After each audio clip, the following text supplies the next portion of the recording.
Atëherë është një përshëndetje speciale për Pietrin. Jemi mbledhur sot me rastin e Krishtlindjeve. Urojmë Pietrin të gjithë ne si shok, unë, Nandi, Rafar Genci, Ardi, Myzua, Dini dhe një miku i ri që sapo e kemi bërë, Lenci nga Korça. Me këto pjesën e përshëndesim gjithë shunat, në veçanti Mirin që ka ikur në Amerikë. E urojmë një jetë të lumtur, gëzuar Pashkët, gëzuar dhe vitin e ri, dhe për një kontraki mos në harro Miri na kujto. Gëzuar vitin e ri.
I got the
Attenzione!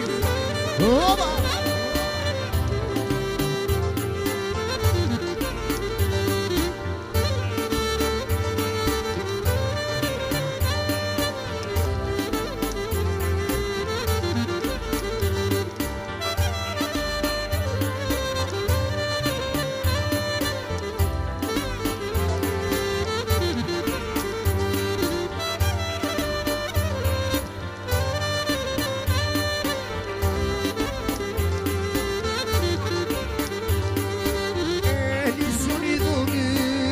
Ona chamelo onege moyo bobo elisioni bobe ona chamelo onege moyo bobo adi kurbo jishi de nuge chendo onege moyo bobo adi kurbo jishi